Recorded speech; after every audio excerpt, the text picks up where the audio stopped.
अस्सलाम वालेकुम जी। आज का हमारा टॉपिक है electron beam physical vapour deposition. अब जनाब ये भी एक टेक्निक है हमारे पास थिन फिल्म की। ये फिजिकल आपके पास चल रहा है अभी भी मामला।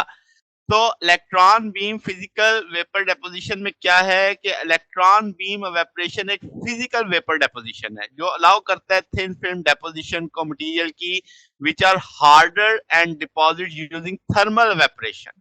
ठीक होगी बात।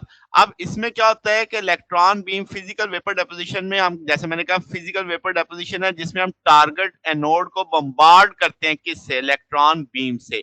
जैसे आपके पास चार टंगस्टन फिलामेंट से अंडर हाई वैक्यूम ये इलेक्ट्रॉन बीम जब उस टारगेट एटम को हिट करती है तो उसको गैसियस फेज में ट्रांसफॉर्म कर देती है।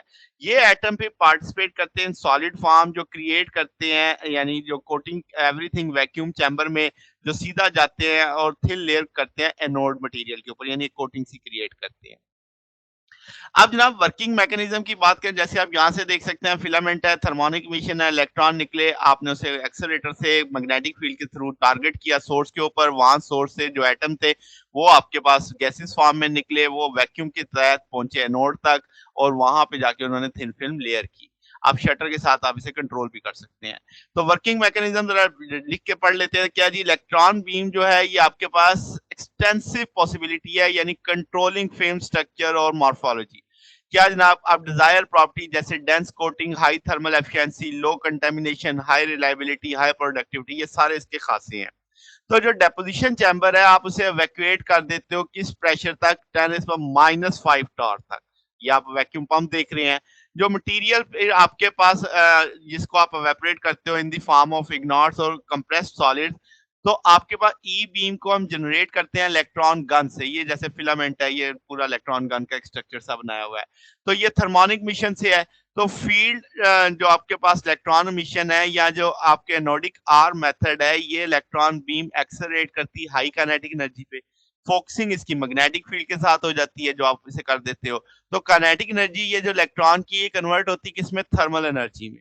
ठीक है और ये आपके पास सरफेस टेम्परेचर मटेरियल का बढ़ा देती है और ये आपके पास इससे क्या होगा एवेपोरेशन आएगी और जो डेपोजिशन है सबस्ट्रेट से वो होगी।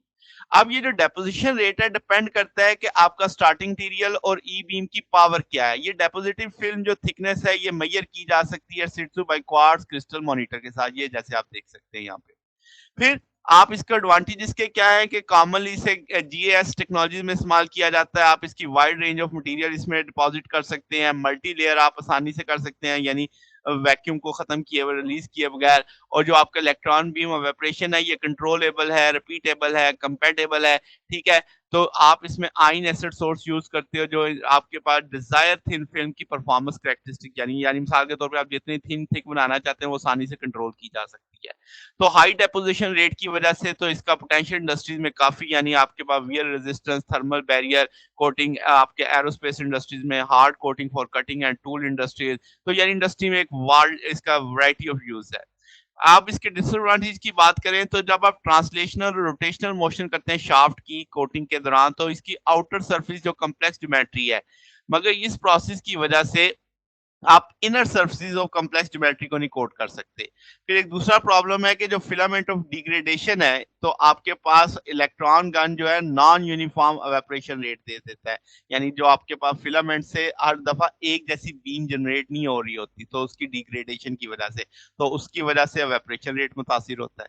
तो ये ना हमारे पास डिसएडवांटेज थे। तो छोटा सा टॉपिक था बेसिकली पीछे से तो चूंकि एक सीक्वेंस चला आ रहा है हमने टेक्निक्स काफी देख ली हैं तो एक जस्ट इंट्रो हम देख रहे हैं चीजों के बारे में। तो ये ना हमारे पास आज का टॉपिक था। अगर आपको इसमें कोई बात पूछनी हो डाउट हो तो नीचे कमेंट्स में पूछ सकते हैं। वीडियो अच्छी लगी हो तो वीडियो को लाइक कीजिएगा दोस्तों के साथ शेयर कीजिएगा चैनल को सब्सक्राइब कर दीजिएगा।